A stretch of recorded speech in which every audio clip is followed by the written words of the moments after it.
भारत माता की जय। भारत माता की जय। हिंदी सब लोग समझ लेते हैं?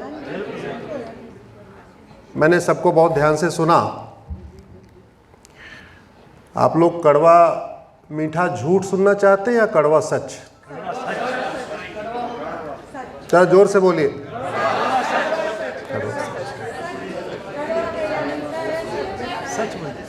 आप लोग समस्या पे चर्चा करना चाहते हैं या समाधान सुनना चाहते हैं?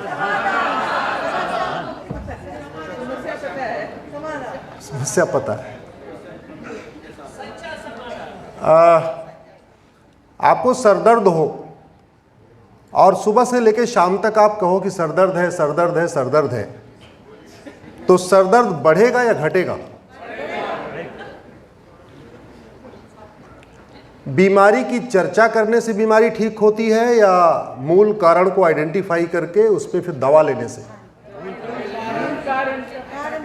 जरा जोर से बोलिए।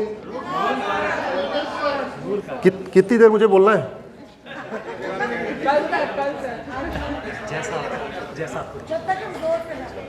नहीं, मेरी 7 बजे की फ्लाइट है, मैं 6 बजे तक बोल सकता हूं।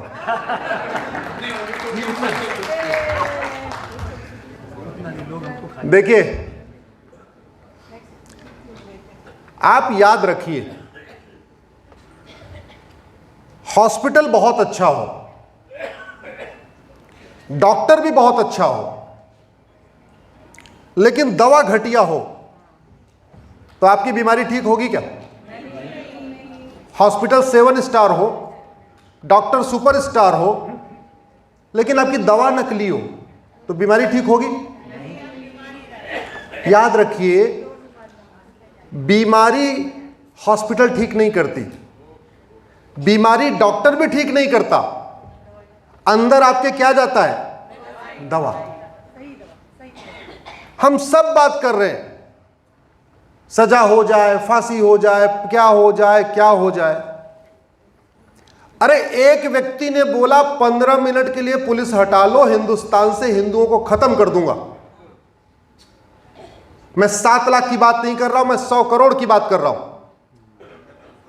15 मिनट के लिए पुलिस हटाओ, हिंदुस्तान से हिंदुओं को खत्म कर दूंगा। वो वीडियो आज भी यूट्यूब पे है, उसके खिलाफ लोग गवाही देने के लिए तैयार भी है, सारा एविडेंस भी है। बरी हो गया कि नहीं?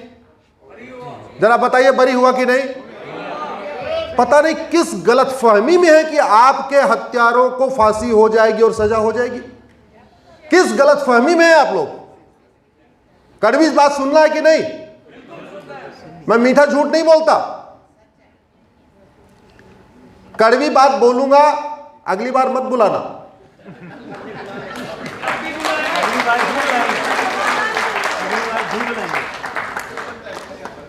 केवल और केवल समाधान बोलूंगा।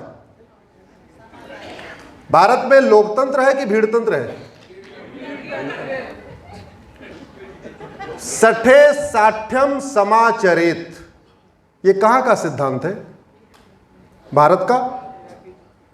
जिन देशों ने सठे साठ्यम समाचरेत सिद्धांत को अपनाया, उसके हिसाब से नियम कानून बनाया, वहां शांति है, समृद्धि है, खुशहाली है, जिहाद भी कम है, आतंकवाद भी कम है, माओवाद कम है, नक्सलवाद भी कम है, कट्टरवाद भी कम है, जातिवाद भी कम है। आपने कभी सोचा ये नेता माओवादियों का समर्थन क्यों करते हैं, नक्सलियों का समर्थन क्यों करते हैं? आपके संबंध में कहूं तो आतंकवादियों का समर्थन क्यों करते हैं, जिहादियों का समर्थन क्यों करते हैं? किस लिए करते हैं वो? वोट के लिए। वोट क्यों चाहिए? सत्ता के लिए। सत्ता से क्या करना है? माल कमाना है, यही तो करना है। अगर ऐसी व्यवस्था हो जाए कि आप मंत्री हो के माल कमा ही नहीं सकते, इसको कहते हैं रिवर्स इंजीनियरिंग। बेसिकली मैं इंजीनियर था, वकालत तो मैं एक्सीडेंटल, वकील तो एक्सीडेंटल हूं मैं। इसको कहते हैं रिवर्स इंजीनियरिंग। मैं मारुति में था, यहीं बगल में गुड़गांव में, जब वो गवर्नमेंट की कंपनी थी मारुति उद्योग लिमिटेड, और केवल पैसा कमाने नहीं आया था, सब कुछ छोड़ छाड़ के केवल देश की सेवा करने में सुप्रीम कोर्ट आया। रिवर्स इंजीनियरिंग का मतलब यह होता है, आप या तो फॉरवर्ड मूव करो या रिवर्स मूव करो। अगर ऐसी व्यवस्था हम कर दें कि मंत्री हो के भी, विधायक हो के भी फार्म हाउस खरीद ही नहीं पाएगा, लंदन में घर बना ही नहीं पाएगा, ऑस्ट्रेलिया में बंगलो बना ही नहीं पाएगा, तो वो जाति का जहर बोएगा क्या? वो जिहादियों का समर्थन करेगा क्या? अलगाववाद फैलाएगा क्या? हम लोग पता नहीं समाधान पे क्यों नहीं जा रहे हैं। समाधान रिवर्स इंजीनियरिंग में है, फॉरवर्ड मूव में नहीं है, रिवर्स इंजीनियरिंग में है। सुप्रीम कोर्ट को, हमारे सीनियर बैठे हुए भान साहब, सुप्रीम कोर्ट को कहते हैं custodian of constitution, supreme court को कहते हैं protector of fundamental right. Google करेंगे तो आपको 10 जजमेंट मिल जाएंगे। मैं गलत कह रहा हूं क्या? कस्टोडियन ऑफ कॉन्स्टिट्यूशन है, आप लोगों ने सुना होगा।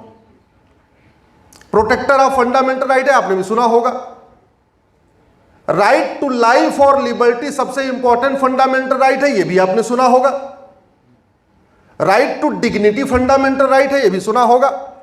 Right to culture fundamental right है, यह भी सुना होगा।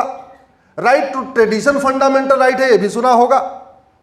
आपकी right to life, right to liberty, right to dignity, right to culture, right to property, सब कुछ चली गई। इसके लिए क्या सुप्रीम कोर्ट में पीआईएल फाइल करने की जरूरत है क्या? जरा बताइए आप,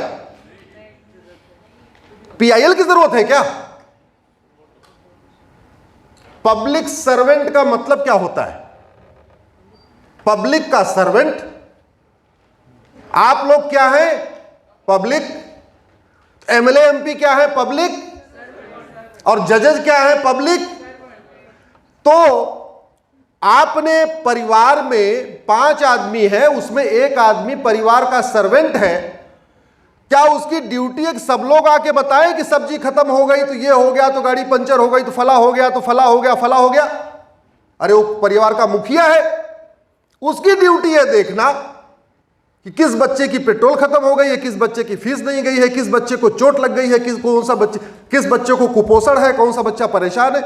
यही तो ड्यूटी है।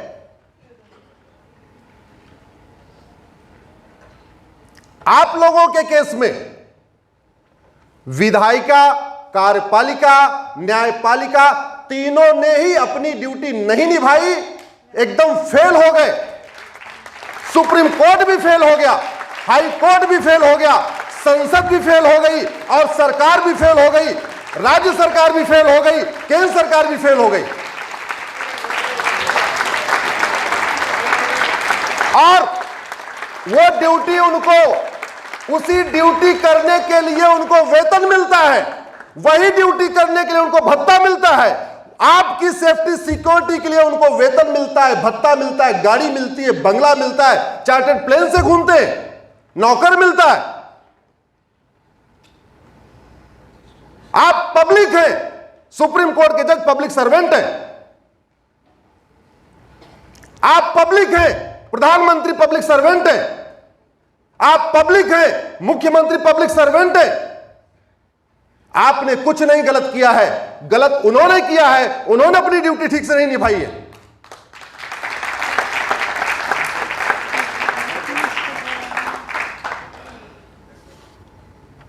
एक बात समझिए, ये जो प्रॉब्लम आप फेस कर रहे हैं, ये 1991 की प्रॉब्लम नहीं है।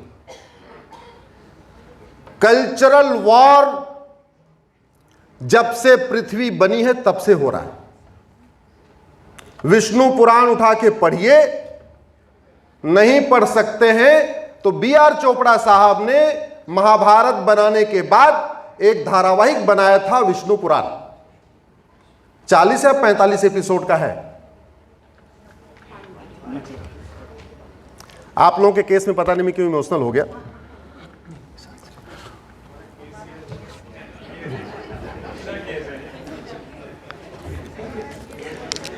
एक बार आप लोग विष्णु पुराण को उठा के देखिए, धारावाहिक देखिए, नहीं पढ़ सकते देखिए।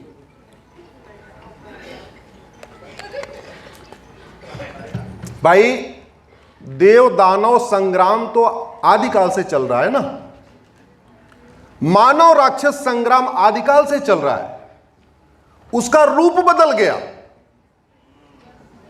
उसका रूप बदल गया।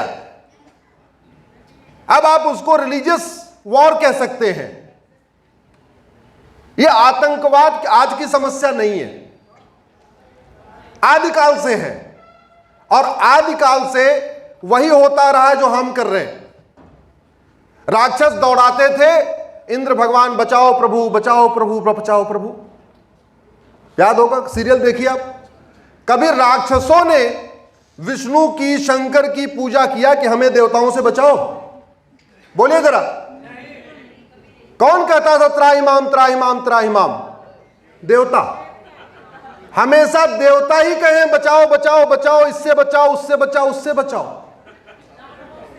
कभी राक्षसों ने यह नहीं कहा भगवान शंकर से या भगवान विष्णु से कि हमको इनको देवताओं से बचाओ। यह फैक्ट है। आप अपनी समस्या को जब तक केवल कश्मीरी हिंदुओं की समस्या मान के चलेंगे, आपको समाधान नहीं मिलेगा, नहीं मिलेगा।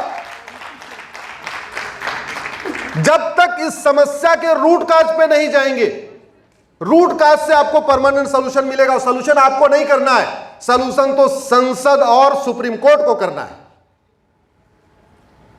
आपको सॉल्यूशन नहीं करना है। हां, समाधान संसद और सुप्रीम कोर्ट में है, लेकिन उनको जगाने का दो तरीका है, सड़क, सोशल मीडिया।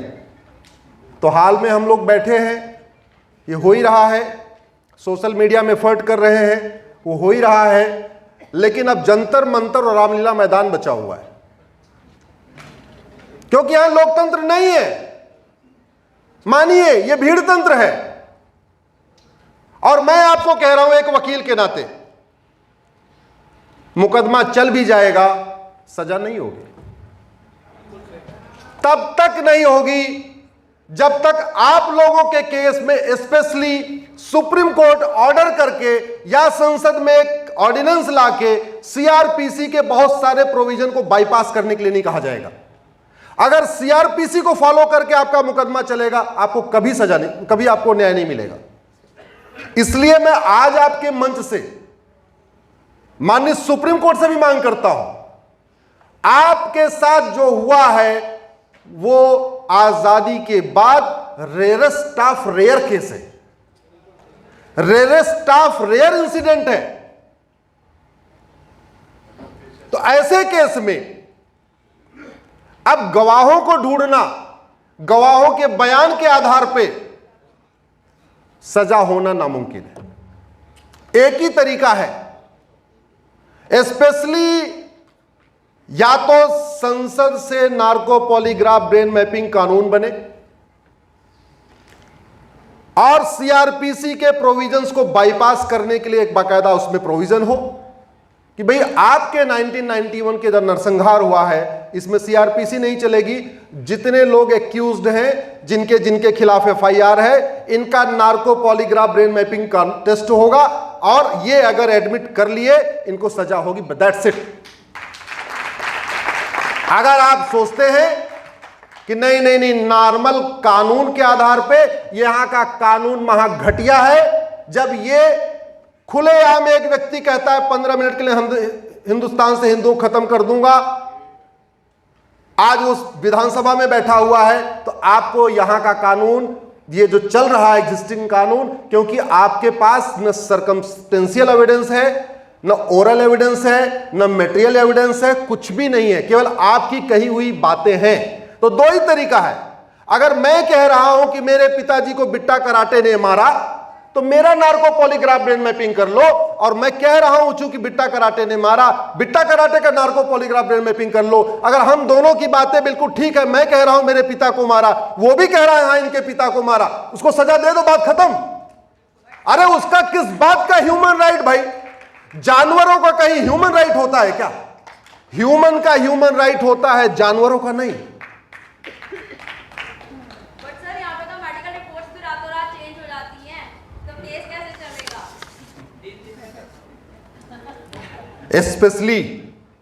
स्पेशली मैं संसद में होता तो आपका विषय संसद में उठाता। मैं संसद में नहीं हूं, मैं सुप्रीम कोर्ट में हूं। न्यायपालिका में एक बेंच होती है, एक बार होती है। हम भान साहब बार के मेंबर हैं। बेंच का मतलब जजेस। हाई कोर्ट का ध्येय वाक्य है सत्यमेव जयते। समझिए जरा, गूगल आप करेंगे, भारत के जितने हाई कोर्ट हैं उनकी जजेस की कुर्सियों पे लिखा रहता है सत्यमेव जयते। सुप्रीम कोर्ट का ध्येय वाक्य है यतो धर्मस्ततो जयः। इसका मतलब सत्यमेव जयते से भी ऊपर है यतो धर्मस्ततो जयः। हमारे माननीय सुप्रीम कोर्ट के जितने जजेस हैं उनकी कुर्सियों पे बकायदा लिखा हुआ है यतो धर्मस्ततो जयः, जिससे हमेशा उनको याद रहे, जब वो चेयर पे बैठे उनको याद आ जाए हमको धर्म की जय करना है। और धर्म की जय करने का मतलब होता है अधर्म का। जब तक अधर्म का नाश नहीं होगा धर्म की जय नहीं हो सकती है। आप इसको मानते हैं कि नहीं? तो माननीय सुप्रीम कोर्ट की दो ड्यूटी हो गई है, धर्म की जय हो, अधर्म का। ऐसी परिस्थितियों में संविधान ने एक प्रावधान है, उसको कहते हैं आर्टिकल 142। वो हमारे माननीय सुप्रीम कोर्ट को शक्ति देता है कि धर्म की जय करने के लिए, अधर्म का नाश करने के लिए आपको असीमित शक्ति है। लिखा नहीं है क्या क्या शक्ति है, इनहरेंट पावर है, प्लेनरी पावर है। आप जो करना है करिए, जो ऑर्डर पास करना है पास करिए, लेकिन धर्म की जय होनी चाहिए और अधर्म का नाश होना चाहिए। आपके पक्ष में धर्म है और वो हत्यारे अधर्म पे हैं। आपकी जय हो, आपको न्याय मिले, हत्यारों को फांसी हो, यह ड्यूटी हमारे माननीय सुप्रीम कोर्ट की भी है।